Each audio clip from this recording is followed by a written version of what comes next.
Hey, it's Jordan with Status Coup. Obama's fixer and 2012 campaign manager is now calling third-party candidates such as Jill Stein, RFK, a potential no labels candidate, a threat to democracy. Not Biden sinking like the Titanic, staying in the race. It's the third-party candidates that are the threat to our non-existent democracy.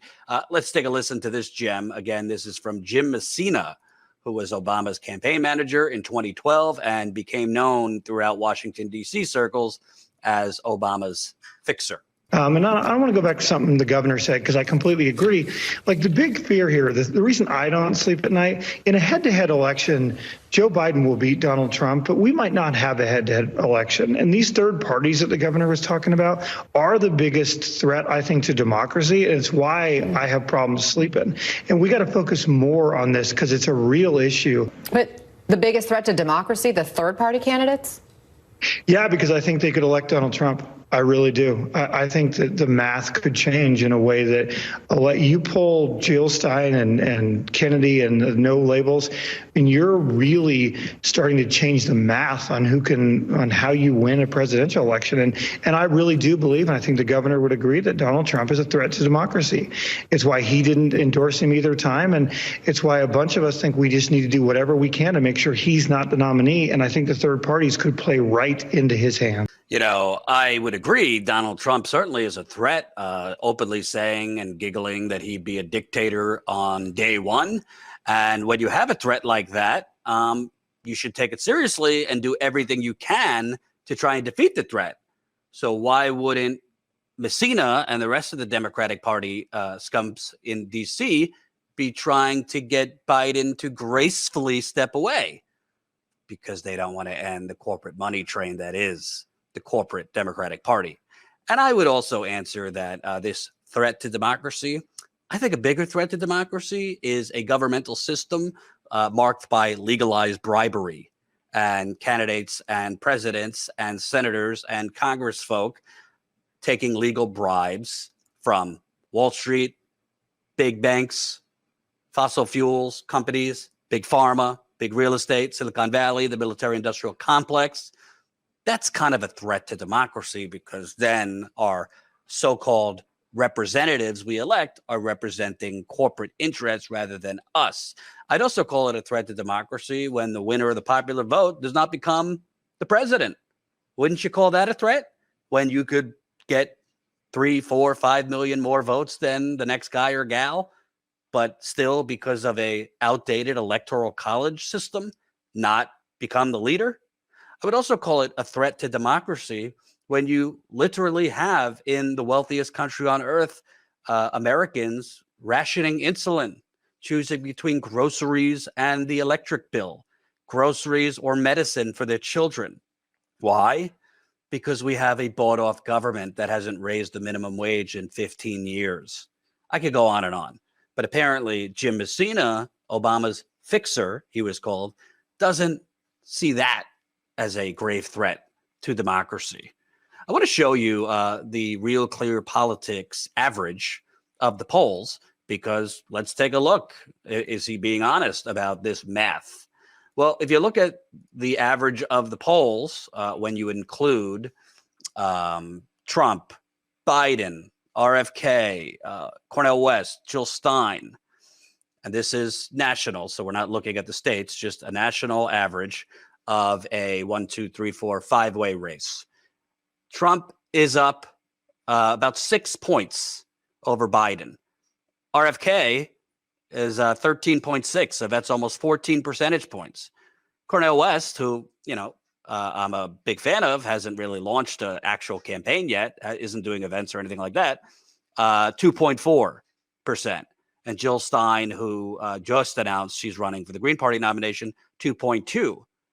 Well, right here, RFK is at 13.6, and a lot of polls show he is getting most of his support from independents and Republicans. So RFK, a lot of his support is coming from Trump voters, yet Trump is still up over Biden 34 by 6 points.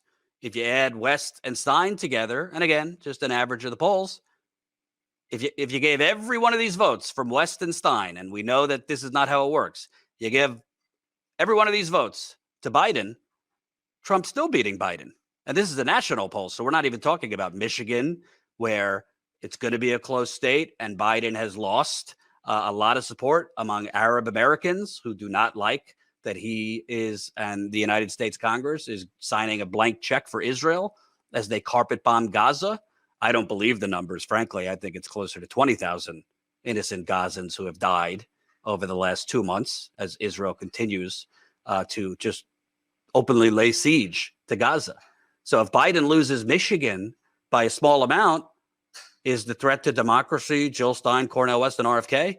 Or that Biden didn't have the courage to say, yeah, we can't continue giving you money if you're going to go after Hamas, kill innocent civilians, not as, collateral damage, but just openly bomb them without taking any real precautions, knowing you're going to kill hundreds at a time. It's very possible he could lose Michigan because of the Arab American vote, which is very, very heavy in Dearborn, which has the most Arab Americans in America. Detroit has a lot of Arab Americans. That's Jill Stein, Cornel West, and RFK are the gravest threat. Also, I want to show you a little bit more on why polls showing RFK is actually taking equally from Trump and Biden. So the argument that he's, these third-party candidates, they were predominantly taking from Biden. No, not according to pollsters. This is from Morning Consult. A year out, RFK's candidacy hurts Biden and Trump equally in swing states. Trump leads Biden in Arizona, Georgia, Nevada, North Carolina, Pennsylvania, and Wisconsin with or without independent names in the mix. Key takeaways. Trump is leading Biden in 6 of the 7 swing states we surveyed this month, and adding third-party candidate Robert F. Kennedy Jr. and Cornel West to the ballot does not change that. Let me repeat. Trump is still leading Biden, whether you have RFK and Cornel West or not. In a multi-candidate ballot test, support for the Democrat and Republican Party frontrunners dropped by similar levels across the swing state map, with Kennedy pulling 10 support and West receiving 1% in an aggregate of the surveys, with little variation across the battlegrounds. In combined data from all the swing states, 8% of voters who backed Biden in a two-way contest against Trump said they would support Kennedy in a multi-candidate ballot. So 8% of Biden voters, if it's just Biden versus Trump, would go if Kennedy is on the ballot. But this is similar to the 7% of Trump voters head-to-head who would also back the anti-vaccine activist if given the option. So 8% of Biden voters would switch to RFK if he's on the ballot. 7% of Trump voters would do the same. That's a wash. So RFK, not that I'm not a fan, I've been open about that, is not exactly a threat to democracy if it's the same situation. If he's on the ballot and basically an equal number of Biden supporters and Trump supporters are switching to RFK. Another thing from this, while Trump's campaign has already sought to undercut Kennedy's independent bid, he is still more liked among Republicans than Democrats. This gives Biden campaign a potential opportunity to turn Kennedy's candidacy against Trump. So the truth is, RFK at 13.5% nationally, he's pulling more voters from Trump, according to the polls, yet Trump is still beating Biden. Now, if you want to talk about democracy, why is a supposedly successful incumbent president, Biden, losing by a decent amount in national polls and in swing state polls, Michigan, Pennsylvania, Wisconsin, Arizona, Georgia, to a 4-time indicted former president who is openly saying or joking about wanting to be a dictator only on day one, who reports are coming out he wants to use his Department of Justice to go after political opponents, an actual threat to democracy, which I don't really think we have. Could it be that our democratic institutions are not meeting the needs of working people and they are blaming the incumbent president who said, get rid of Trump and we'll build back better? Could it be that the incumbent president that is losing in those polls, with or without third-party candidates, promised the $15 minimum wage and then moonwalked away from it faster than Michael Jackson? Could it be that the incumbent president ran on a public option, which I don't think is enough, but better than the current for-profit criminal system healthcare we have? He hasn't mentioned a public option in 3.5 years. Could it be that he ran on ending drilling on public lands and he's double drilling on public lands? Could it be that month after month, year after year, the climate inferno is escalating, and instead of declaring a climate emergency, he talked about increasing cooling centers? He passed the Inflation Reduction Act that the big historic climate proponent was adding tax incentives for companies to move to wind and renewable. That would have been nice 15 years ago. That's like showing up to a massive block fire with a super soaker. I mean, I could go down the list. He's done some good things, getting out of Afghanistan. He's canceled some student loan debt. But overall, to me, you want to talk about who's the spoiler, who's the threat to democracy? It's the Democratic Party, who's responding to, I think, real fascistic opponents on the Republican side. And the Democrats have some people that are exercising fascism, like Biden, who's going after Julian Assange for the crime of publishing war crimes of the United States. So the Democratic Party does fascist things too. Obama, let's see what happens in Standing Rock, which was clearly fascism. But if your response to fascism on the Democratic Party is to continue to provide corporate approved crumbs to the worker bees, like a 1-year child tax credit, which was a good thing. It took a lot of people out of poverty, but then he allowed it to expire without putting up a fight against President Joe Manchin and Vice President Kirsten Sinema. So when you see Democratic Party swine like Jim Messina on MSNBC say, oh, Cornel West and Jill Stein and potentially no labels, they're a threat to democracy.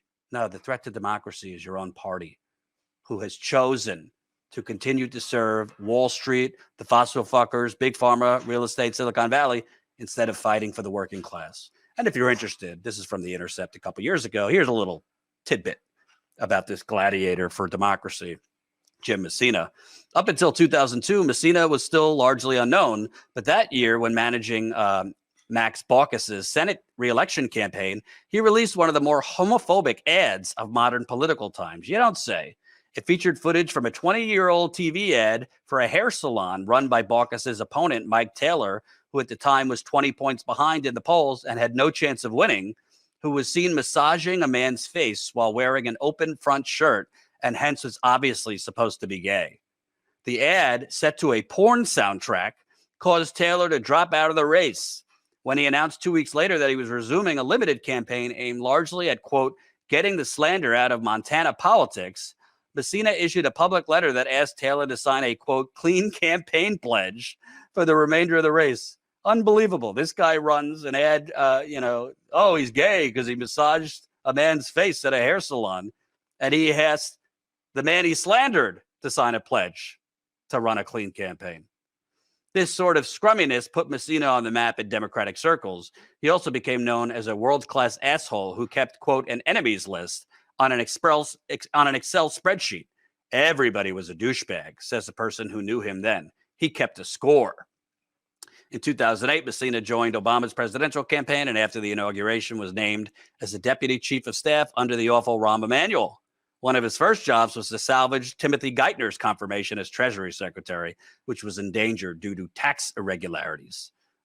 Timothy Geithner, who, as Treasury Secretary, rubber-stamped the bank bailout and allowed all of us to be screwed financially and the millions that were foreclosed on due to the big banks' criminal fraud that none of them went to jail for. It's this guy, Jim Messina, is the true gatekeeper of democracy. Well, there you have it. I don't want Donald Trump to be president again. And for Democrats that agree, you should be doing everything you can to get Biden to gracefully step aside and put in a candidate that could actually beat Donald Trump.